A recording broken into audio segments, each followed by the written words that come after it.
اور آخرت بھی. وفی اہلی و مالی, میرے گھر بار بھی پریشانیوں سے محفوظ رہے, بیوی بچے بھی, و مالی, اور میرا مال بھی مصیبتوں سے محفوظ رہے. مالوں پہ ہلاکتیں آ جاتی ہیں, فیکٹریوں کو آگ لگ جاتی ہے, تو یہ بڑی جامع دعا ہے, سمجھتے ہو. اس کے بعد ایک دعا اللہ سے اور مانگ لو. شادی شدہ آدمی کے لیے گھر ایک بڑی ٹینشن ہوتا ہے نا, وہ کہہ سکتا ہے کہ میں اللہ سے مصیبت سے پناہ مانگ رہا ہوں, تو مصیبتیں تو میں نے گھر میں خود پالی ہوئی ہیں. شادی شدہ لوگ, بعض لوگوں کی یہ رائے ہوتی ہے, تو یوں دعا مانگو, ربنا ہب لنا من ازواجنا وذریاتنا قرۃ اعین, اے اللہ ہمیں ہماری ازواج یعنی بیویوں اور اولاد کی طرف سے آنکھوں کی ٹھنڈک. یہ دعا عورت بھی مانگ سکتی ہے, کیونکہ زوج کا لفظ بیوی پر بھی اور شوہر پر بھی. آنکھوں کی ٹھنڈک دے, ان کو ہماری آنکھوں کی ٹھنڈک بنا دے. جب ہم گھر آئیں تو خوشی ہو, میری وائف بیٹھی ہوئی ہے ماشاءاللہ, میرے بچے بیٹھے ہوئے, خوشی ہو. یہ نہ ہو کہ جب گھر آئے تو پتہ چلا بیگم میکے گئی ہوئی ہے تو خوشی سے پاگل ہو جائے آدمی, جیسے کہ آج کل ہو رہا ہے. آدمی کا دکھایا اس کی بیوی میکے جا رہی ہے تو وہ بڑا پریشان نہ کہ یار جا رہی ہے, کوئی افسوس ہوا, اور ادھر منہ کر کے خوشی سے ناچ رہے, ٹھیک ہے نا. تو یہ کنڈیشن نہ ہو. اے اللہ ہمارے گھر والوں کو اور اولاد کو ہمارے لیے آنکھوں کی ٹھنڈک. آنکھوں کی ٹھنڈک کا یہاں مطلب یہ ہے کہ ان کو نیک بنا دے. ان کو کیا بنا دے؟ نیک, شریف, شرفا, نماز روزے میں لگے ہوئے ہوں, گھر جاؤ تلاوت کا ماحول ہو, دعاؤں میں لگے ہوئے ہوں, تلاوت کر رہے ہوں. تو جس کی فطرت صحیح ہو اسے یہ عمل دیکھ کر اس کی آنکھیں کیا ہو جاتی ہیں؟ ٹھنڈی. اور اگر آپ گھر میں گئے, بیگم صاحبہ ڈرامہ دیکھ رہی ہیں, سین چل رہا ہے بڑا ٹائٹ قسم کا نا, اور بچے بھی پب جی پہ لگے ہوئے ہیں, فلمیں دیکھ رہے ہیں, میوزک سن رہے ہیں, خدا کی قسم اس سے آپ کی آنکھیں ٹھنڈی نہیں ہوں. میں لوگوں سے کہتا ہوں اپنی بچی کو اسکارف پہناؤ, پراپر ڈریس پہناؤ, پھر دیکھو کتنی پیاری لگے گی آپ کو. اور آپ اس اسکارف جو ہے نا اور اسکرٹ پہنا دو, سلیو لیس کپڑے پہنا دو, آپ کو وہ آنکھوں کی ٹھنڈک نہیں لگے گی. گھر کا ماحول دینی ہو, طہارت کا, نماز کا, تلاوت کا, معمولات کا. تبلیغ والے کروا دیتے ہیں, اپنی عورتوں کو تبلیغ میں وقت لگواؤ گے تو گھر میں یہ معمولات شروع ہو جائیں گے. تبلیغ میں بڑی جان ہے. بڑے بڑے لوگوں کو میں نے دیکھا ہے, بیگم کنٹرول میں تھی, تبلیغ میں لے گئے, صحیح ہو گئی, وہ گھر کا ماحول بن گیا. اور گھر کا ماحول عورت سے بنتا ہے, آدمی سے نہیں بنتا. تو آنکھوں کی ٹھنڈک بنا دے. وَجْعَلْنَا لِلْمُتَّقِينَ إِمَامًا, یہ اسی کی تفسیر ہے. اور ہمیں پرہیزگاروں کا امام بنا. یہ مطلب نہیں کہ اگلے الیکشن میں ہم جیت جائیں. پرہیزگاروں کا امام کا مطلب امام تو ہم ہیں ہی, ہمارے ماتحتوں کو پرہیزگار کر دے, اچھے لوگوں کے سربراہ ہوں ہم. تو بیوی بچے آپ کے ماتحت ہوتے ہیں نا, تو ہمیں ان کو کیا بنا دے, تو پرہیزگار بنا دے. تو یہ دعا بھی بہت امپورٹنٹ ہے. اللہ نے نیک لوگوں کی صفات میں یہ دعا بھی بیان کی ہے کہ وہ ہم سے یوں دعا مانگتے ہیں. اور دو دعائیں اور جلدی سے بتا دوں, یہ ٹاپک نہیں تھا, لمبا ہوتا جا رہا ہے مسلسل, اس پہ میں مستقل انشاءاللہ بیان کروں گا. دو دعائیں اور لیلۃ القدر میں, اور ویسے بھی معمول بنائیں. ایک دعا یہ کہ جہنم کی آگ سے خلاصی, بار بار قرآن یہ بیان کرتا ہے, جنت کی طلب اور جہنم کی آگ سے خلاصی. قرآن بار بار کہتے ہیں ہمارے نیک بندوں کے دل میں جنت کی اتنی لالچ ہے کہ راتوں کو اٹھ اٹھ کے اللہ کو پکارتے ہیں کہ اللہ ہمیں اس جنت کا وارث بنا دے, محروم نہ کرنا اس جنت سے. جن کا آخرت پر ایمان نہیں ہے نا, انہوں نے جنت کو دوسرے درجے پہ رکھا ہوا ہے. میں بھی ہو سکتا ہے جنت ہو, مل جائے تو ٹھیک ہے, اس طرح سے مانگ رہے ہوتے ہیں. آپ مجھے بتاؤ, دنیا میں آپ کو کوئی ایسا پیکج دیا جائے کہ یہ کر لو تو تمہیں پھر اس کے بدلے میں یہ ملے گا, اس میں 1000 گز کا بنگلہ ملے گا, اور ایسا بنگلہ ہوگا, کروڑوں روپے کا بنگلہ ہوگا, اس میں پھر تمہاری بڑی اچھی شادی ہو جائے گی, بہت خوبصورت بیوی ملے گی تمہیں, اور اس میں تمہاری خوراک ایسی ہوگی, تمہاری جوانی 100 سال تک رہے گی, ہیں بھائی, اور تمہیں جناب کروڑوں کروڑوں روپے کی گاڑیاں ملیں گی. یعنی جنت کے 10ویں حصے کی بات اگر ہم سے کی جائے دنیا میں, تو میرا خیال ہے سارا دن اس کی تلاش اور طلب کے علاوہ ہمارا کوئی کام نہیں ہوگا, کیونکہ یقین ہے نا, اس دنیا کو دیکھا ہوا ہے, آخرت کو دیکھا نہیں ہے. تو اللہ تعالیٰ کہتے ہیں کہ ہمارے نیک بندے راتوں کو اٹھ کے اللہ سے کیا مانگتے ہیں؟ جنت. کہ اللہ ربنا وآتنا ما وعدتنا علی رسولک, اے اللہ تو نے پیغمبروں کی زبان سے جس جنت کا ہم سے وعدہ کیا ہے وہ اس وعدے سے ہمیں محروم نہ کرنا, وہ دینا ہمیں جنت, ہم محتاج ہیں اس کے. وہ بڑی دل نشیں جنت ہے, ایسا نہ ہو کہ نیک لوگ اس میں جا رہے ہوں اور ہمیں اس سے روک دیا جائے. اس وقت یہ منظر قہر بن کے گرے گا آپ کے اوپر, یہ بہت بڑی ٹینشن ہوگی. اور جہنم کی آگ سے پناہ, ربنا صرف عنا عذاب جہنم, جہنم کی آگ کو ہم سے دور کر دے. تو یہ چند دعائیں ہیں جو مانگا کریں پابندی کے ساتھ. سمجھتے ہو کہ نہیں سمجھتے؟ اور ایک آخری دعا, اگر آپ کے والدین دنیا سے جا چکے ہیں یا آباء و اجداد کوئی بھی جا چکے ہیں, ان کی مغفرت کی دعا. ان کو بھولنا, جن میں والدین تو بہرحال وہ تو زندگی بھر نہیں بھولنا ان کو. جب مغفرت کی دعا تو سب سے پہلے اپنے والدین کے لیے الگ الگ مانگا کرو, باپ کے لیے الگ اور ماں کے لیے الگ. ہول سیل کے حساب سے نہ مانگا کرو. بعض لوگ ہول سے, یا اللہ جتنے بھی مرحومین دنیا سے جا چکے ہیں سب کی مغفرت فرما دے. تو مرحومین میں ابا بھی آ گئے, اماں بھی آ گئے, نانی بھی آ گئی, دادی بھی, سب ہول سے. دعاؤں میں ہول سیل نہیں چلتا, نام لے لے کے اس میں زیادہ خشوع و خضوع پیدا ہوتا ہے. سمجھتے ہو؟ اب ظاہر ہے سارے مرحومین کا تو نام لے نہیں سکتا نا, تو خود ہی مرحومین میں داخل ہو جائے گا تھوڑی دیر میں. تو چند اسپیسیفک مرحومین کا نام لے کے پھر ہول سیل کے حساب سے کہ جتنے دنیا سے مسلمان جا چکے ہیں اللہ مغفرت کرے. تو یہ کام ضرور کرنا چاہیے لیلۃ القدر میں. اور لیلۃ القدر میں مخصوص عبادت ثابت نہیں ہے. یہ جو چل رہا ہوتا ہے نا کہ پہلی رکعت میں یہ سورت پڑھیں, پھر یہ سورت پڑھیں, پھر یہ سورت پڑھیں, یہ سب چیزیں غیر ثابت ہیں, بدعت ہیں. ان سے اجتناب کریں. تمام دوائیں بچوں کی پہنچ سے دور رکھیں, تمام بدعتیں اپنی اور بچوں کی پہنچ سے دور رکھیں. تو لیلۃ القدر میں آپ سمپل نماز پڑھیں, زیادہ سے زیادہ دعا مانگیں, اور تسبیحات ہیں, تلاوت ہے, یہ کام کریں. سمجھتے ہو؟ دوسرا, جتھے نہ لگائیں لیلۃ القدر میں. اس کو بھی لوگوں نے ایک شو بنا لیا ہے. جتھے دوست احباب مسجدوں میں ٹوپیاں پہن کے جا رہے ہیں اور پھر بیٹھے ہوئے ہیں, گپے لگ رہی ہیں, ہاں ہلا گلا چل رہا ہے, پھر چلو جی جماعت سے نماز ہو رہی ہے. ٹھیک ہے, جماعت سے نماز بھی پڑھ سکتے ہیں, لیکن تراویح میں تو بڑی جماعتیں جائز ہیں, تو ثابت ہے خلفائے راشدین سے. تہجد میں بڑی جماعت ثابت نہیں ہے, لہذا یہ بھی بدعت ہے.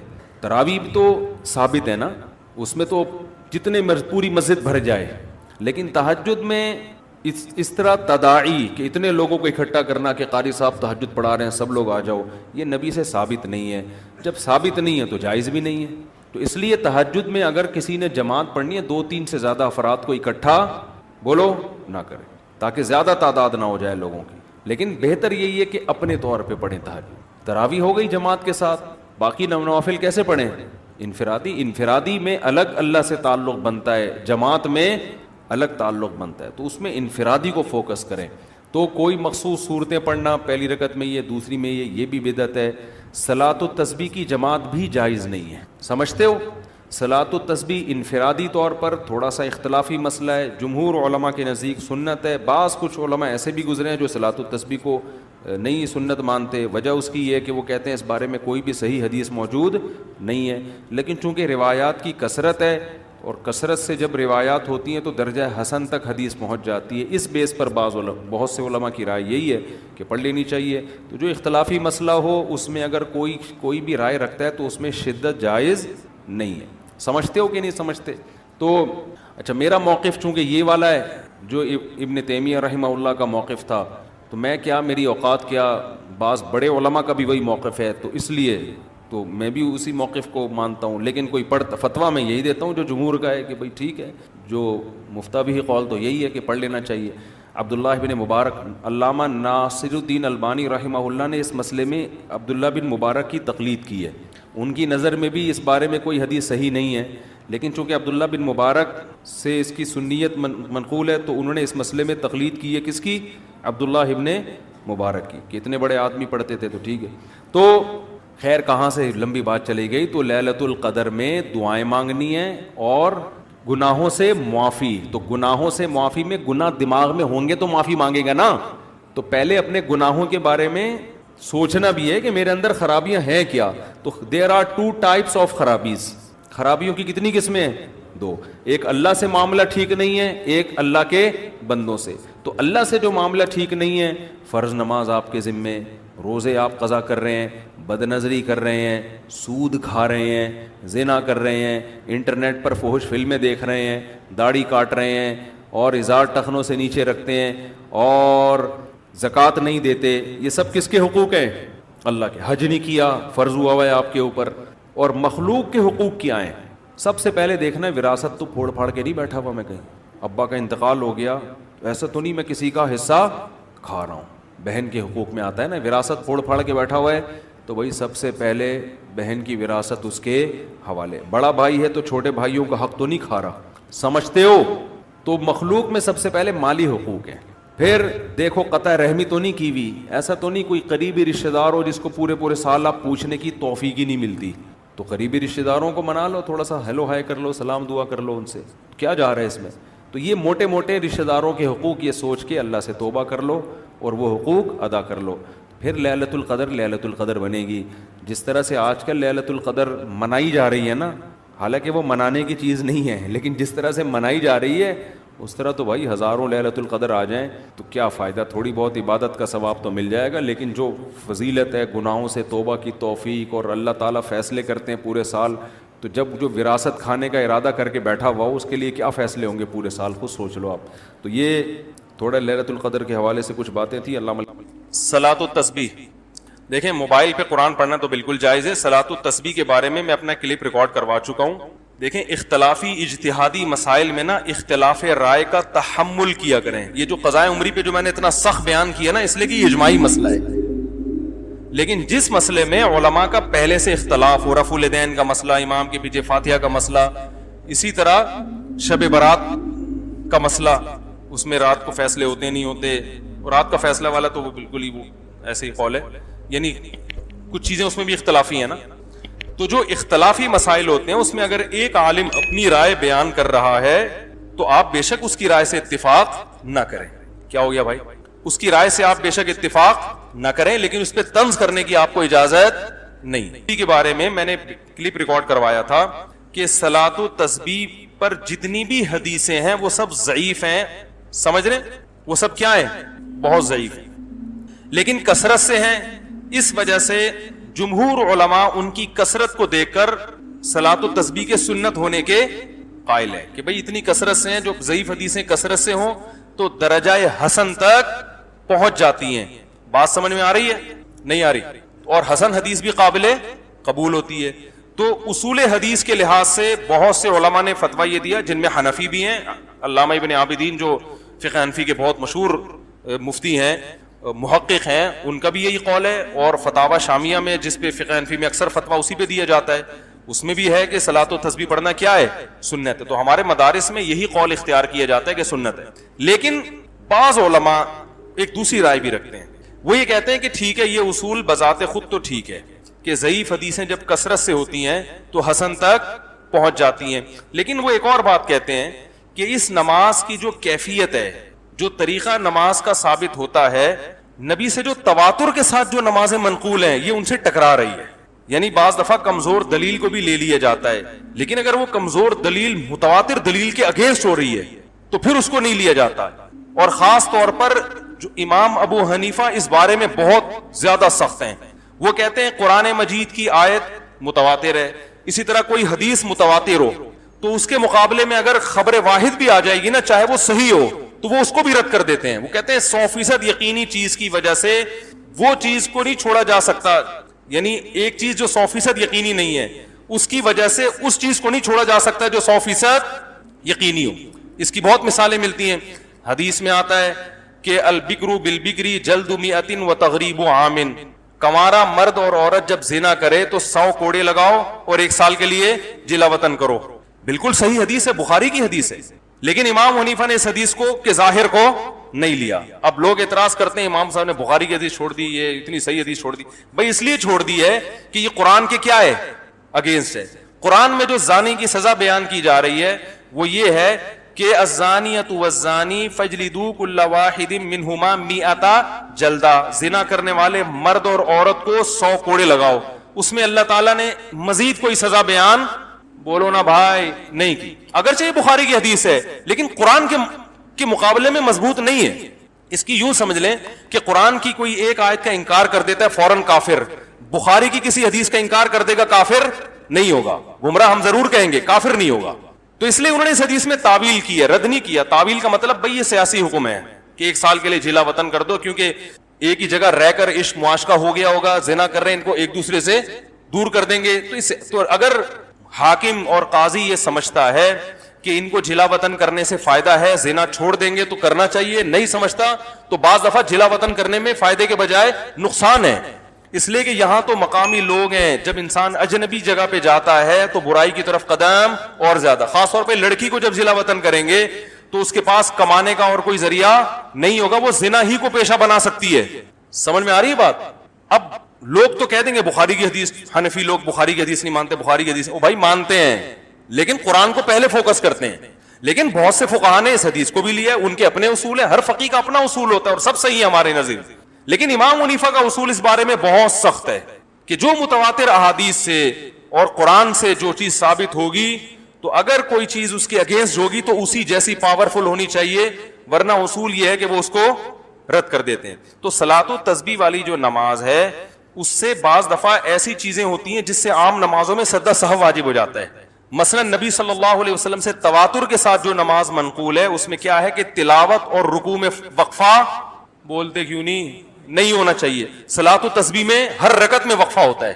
تو یعنی ایک ایسا عمل جس سے عام نمازوں میں سجدہ سہو واجب ہو رہا ہے, اتنا ناپسندیدہ عمل ہے, اور وہی اس مکروہ عمل کا ارتکاب آپ کس میں کر رہے ہیں؟ صلاۃ و تسبیح میں. تو چونکہ مکروہ عمل کا ارتکاب کر رہے ہیں تو اس کے لیے وہ کہتے ہیں, یعنی اصول کہتے ہیں کہ دلیل اسی جیسی پاورفل ہونی چاہیے. لیکن میں نے بتایا مسئلہ اختلافی ہے, جمہور بہرحال اس کے سنت ہونے کے قائل ہیں اور بعض حضرات اس طرف گئے ہیں. تو میرا رجحان, میں تو نالائق آدمی ہوں, میرا تو مجھے یہ کہتے ہوئے بھی شرم آتی میرا رجحان, لیکن بن تو سکتا ہے نا, کسی کے رجحان پر تو گورنمنٹ کی طرف سے کوئی پابندی نہیں ہے. تو میرا رجحان اس لیے اس طرف ہے کہ بھائی جب صحیح احادیث جو بالکل بے غبار ہیں ان سے اتنی کثرت سے جو نمازیں ثابت ہیں پہلے وہ پوری کر لو, پھر ٹائم بچے تو پڑھ لو. لیکن آپ جب وہ ان کو کریں گے تو وہی اتنی زیادہ ہیں کہ آپ کے پاس اس طرف آنے کا ٹائم نہیں بچے گا. پھر بھی کوئی کر رہا ہے تو بھائی جمہور کا مذہب ہے, ہم اس کو بدعتی نہیں کہہ سکتے. علامہ ناصر الدین البانی رحمہ اللہ تعالی, انہوں نے صلاۃ و تسبیح کو سنت کہا ہے اور دلیل میں صرف عبداللہ ابن مبارک کی تقلید کی ہے انہوں نے, کیونکہ عبداللہ ابن مبارک صلاۃ و تسبیح کے قائل تھے, بہت بڑے محدث تھے. تو علامہ البانی نے کہا ہے کہ انہوں نے, یعنی ان کا یہ رائے ہے کہ عبداللہ ابن مبارک جیسا محدث جب ایک نماز کو افضل قرار دے رہے ہیں تو وہ غلطی پہ, ان کی بات کا میں حاصل بیان کو, تقلیدی ہے نا یہ. تو ہم یہ کہتے ہیں کہ چاروں امام ابو حنیفہ, مالک, شافعی, احمد بن حنبل, یہ نماز جتنی اس کی فضیلت بیان کی جا رہی ہے نا کہ اتنی فضیلت زندگی میں ایک دفعہ پڑھو, نہیں تو اچھا بعض علماء نے یہ بھی اعتراض کیا ہے کہ یہ کلام مزاج نبوت کے, ان کی رائے میں یہ منافی ہے, کیونکہ نبی صلی اللہ علیہ وسلم کے اس طرح کے الفاظ آتے ہیں اس میں کہ پوری زندگی میں ایک دفعہ پڑھو, روزانہ پڑھو, روزانہ نہیں پڑھ سکتے تو ہفتے میں ایک دفعہ, ہفتے میں ایک دفعہ نہیں تو مہینے میں ایک دفعہ, مہینے میں ایک دفعہ نہیں تو سال میں ایک دفعہ, سال میں ایک دفعہ نہیں تو بعض حضرات کا یہ بھی رائے ہے کہ یہ جو کلام ہے نا یہ بھی مزاج نبوت سے میچ نہیں کرتا, یعنی آپ صلی اللہ علیہ وسلم کی حدیثیں اس طرح کی ہوتی نہیں ہیں, یہ بعض حضرات کا یہ خیال ہے. تو اور دوسرا ائمہ اربعہ سے اس بارے میں کچھ بھی منقول نہیں ہے. اتنی امپورٹنٹ اور اہم نماز نہ امام ابو حنیفہ سے کچھ منقول ہے, تو یہ اتنے بڑے بڑے علامے جو اپنے وقت کے بڑے بڑے امام تھے ان سے یہ حدیث مخفی کیسے رہ گئی؟ سمجھ میں آ رہی ہے بات؟ اور امام احمد بن حنبل جیسے جو امام بخاری کے استاذ ہیں انہوں نے بھی صلاۃ و تسبیح کو کی روایات پہ رد کیا ہے. تو اتنے بڑے بڑے ائمہ جو بڑے بڑے محقق ہیں ان سے یہ حدیثیں مخفی کیسے رہ گئیں؟ تو بہرحال دونوں طرف ہیں. میں پھر بھی بتا رہا ہوں کہ میں اپنی رائے پر مصر نہیں ہوں. کوئی صلاۃ و تسبیح کا مجھ سے پوچھتا ہے تو میں عمومی طور پر اس کو وہی فتویٰ بتاتا ہوں تو جمہور کا ہے, کیونکہ امت کو مزید اختلاف میں نہیں ڈالنا. لیکن یہ چونکہ کسی نے پوچھا تھا تو جب ایک دفعہ زبان سے بات نکل جائے تو پھر تو بھگتو, صحیح ہے نا, ورنہ میں نے 15 سال یہ مسئلہ کبھی ممبر سے بیان نہیں کیا. بھئی عوام چلو عبادت ہی کر رہی ہے, جمہور کے قول پر عمل کر رہی ہے, کرتی رہے, یہ کوئی اتنے بڑے مسائل نہیں ہے کہ ایک نئی جنگ چھڑ جائے. لیکن وہ ہو گئی, وہ زبان سے نکل گیا تو پھر اس پہ توپوں کا رخ دھاڑ ٹھیاؤ پوری فائرنگ ہو رہی ہے. یہ دیوبندی نہیں ہے, یہ یوں نہیں ہے, تو یہ فلانا نہیں ہے, تو یہ یوں نہیں ہے, تو یہ حنفی نہیں ہے, کوئی پتہ نہیں کیا کیا بنا دیا مجھے. تو اتنا بڑا مسئلہ نہیں ہے, پڑھ لیں, ٹھیک ہے نا. میں نہیں پڑھتا, مجھے گن پوائنٹ پہ کسی کا باپ بھی نہیں پڑھا سکتا, ٹھیک ہے. اگر میری رائے تبدیل ہوگی تو میں پڑھ لوں گا. باقی جو پڑھ رہا ہے تو میں اس کو بدعتی بھی نہیں کہتا, کیونکہ دونوں طرف علماء ہیں. مجھے کیوں نہیں پڑھا سکتا؟ اس لیے کہ میرا اپنا مزاج ہے کہ یار جب وہ دوسری روایت اتنی کثرت سے ہے. تو ہمارے حضرت مفتی رشید احمد صاحب رحمہ اللہ بھی بہت, مفتی تقی عثمانی صاحب کے استاذ تھے. اچھا مجھے لوگ یہ بھی کہتے ہیں اس کا اپنا تفرد ہے, میرا تفرد نہیں ہے بھائی, میں کون ہوتا ہوں؟ بڑے بڑے علماء اس کے قائل رہے ہیں. تو ہمارے شیخ مفتی رشید احمد صاحب جو دارالعلوم کرنگی میں شیخ الحدیث تھے, حضرت مفتی تقی عثمانی صاحب, مفتی رفیع رحمانی صاحب نے حضرت سے 8 سال پڑھا ہے. خود بہت بڑے عالم تھے, ان کی بھی یہی رائے تھی کہ وہ بھی صلاۃ التسبیح کے قائل بولو بھائی نہیں تھے, بلکہ وہ تو یہ کہتے تھے کہ میں نے جو 50-60 سال صلاۃ التسبیح پڑھی ہے تو میرا دل چاہتا ہے کہ میں یہ نمازیں لوٹا لوں, کیونکہ وہ 10 واجب ہو رہا تھا نا. ان کی رائے تھی, لیکن وہ بھی اس پہ اصرار نہیں کرتے تھے, بلکہ وہ اسی طرح مسئلہ بتاتے تھے کہ بھائی دونوں طرف علماء ہیں, اپنی رائے میں وہ مضبوط تھے, بتاتے ایسے تھے بھائی وہ بھی رائے ہے اور یہ بھی رائے ہے, تو جو جس رائے پر عمل کرے. تو اگر آپ کو ان علماء کی رائے صحیح لگتی ہے تو بے شک ان کی رائے پر عمل کریں. صلاۃ التسبیح پڑھنے والے کو بدعتی نہیں کہا جائے گا, سمجھ رہے. لیکن میرا بھی اتنا لمبا ریکارڈ کرانے کا مقصد یہ تھا کہ آپ جس رائے پر بھی عمل کریں, اللہ کا واسطہ رائے کے اختلاف کی برداشت کی قوت پیدا کریں اپنے اندر. یہ نہیں کہ آپ کی رائے کے خلاف اگر کوئی جا رہا ہے تو توپ سے اس کو اڑا دیں, آپ کسی کام کا چھوڑے ہی نہیں, آپ اس کے بیان مت سنو, یہ تو الگ ہی نیا فرقہ لے کے آ رہا ہے. کوئی نیا فرقہ نہیں ہے, یہ اختلاف چلتے رہتے ہیں ہمیشہ سے. ابن تیمیہ رحمہ اللہ بھی قائل نہیں تھے, وہ ٹھیک ہے وہ بہت ساری چیزوں کے قائل نہیں تھے, جو بالکل بعض چیزیں تو ایسی جو اجماع سے بھی ہٹ کر ہیں, لیکن بہرحال وہ ایک بڑے عالم تھے وہ بھی, تو اس لیے چلتا ہے. مارکیٹ میں کیا ہے, ہمارا مسئلہ خدا کی قسم یہ نہیں ہے کہ کسی سے دلیل میں غلطی ہو جائے. ہمارا مسئلہ یہ ہے کہ ہماری قوم میں رائے کے اختلاف کو برداشت کرنے کی طاقت. ہمارا مسئلہ رفع الیدین کا نہیں ہے. صحابہ میں رفع الیدین والے بھی تھے, رفع الیدین نہ کرنے والے بھی, لیکن پھڈے بازی بولو بھائی نہیں تھی. تو ہمارا جو مسئلہ ہے نا کہ بس میری رائے پہ اڑ جائے کہ میں ہی صحیح ہوں باقی سارے کیا ہیں غلط ہیں, تو نہ میں صلاۃ التسبیح پڑھنے والوں کے بارے میں ایسی رائے رکھتا ہوں, تو نہ آپ میرے بارے میں ایسی رائے کریں. زیادہ زیادہ ہمارے حضرت بعض دفعہ یہ بھی کہتے تھے کہ جب کوئی, اچھا یہ بھی یاد رکھیں تقلید مجتہد کی ہوتی ہے, مجتہد کے علاوہ کسی اور کی تقلید نہیں ہوتی کہ کسی نے بھی کچھ بھی لکھ دیا. امام و حنیفہ اور یہ جو امام شافعی, تو ان کی تو اس لیے ہوتی ہے کہ یہ بہت بڑے محقق تھے, یہ تو ہماری سوچ سے بہت انہوں نے تابعین تبع تابعین کا دور دیکھا ہے. ان میں غلطی تو ان سے بھی ہو سکتی ہے, لیکن ان میں غلطی کا امکان ہم میں جتنا امکان ہے نا اس سے کم ہے, ہم میں غلطی کا امکان زیادہ ہے. مجھے ایک صاحب کہنے لگے کہ یار امام حنیفہ سے غلطی نہیں ہو سکتی. میں نے کہا ہو سکتی ہے, لیکن آپ کی جو تحقیق ہے نا اس میں غلطی کا امکان امام حنیفہ کی تحقیق سے غلطی کے امکان سے زیادہ ہے. 100% تو اجتہادی مسائل میں کوئی بھی رائے قائم نہیں کی جا سکتی کہ کون صحیح ہے کون غلط ہے, امکان ہی کی بیس پہ چل رہا ہے کہ کس میں امکان زیادہ ہے کس میں. نے کہا ان میں کم ہے, آپ میں زیادہ ہے. تو امام حنیفہ کے بعد جو لوگ ہیں, تو پھر کوئی جو مفتی ہو جو خود تحقیق کر سکتا ہو, اس کے لیے پھر ہر ایک کے قول کو بالکل ہی جو ہے نا وہ تبھی ایسا ہوتا ہے. بہت سارے اقوال ہیں شامیہ میں ہیں جن پہ فتویٰ نہیں دیا جاتا, یہ چلتا ہے مارکیٹ میں, سب چلتا ہے, تو اس میں زیادہ ٹینشن لینے کا نہیں ہے. بولے یہ بھی ٹھیک ہے, اور زیادہ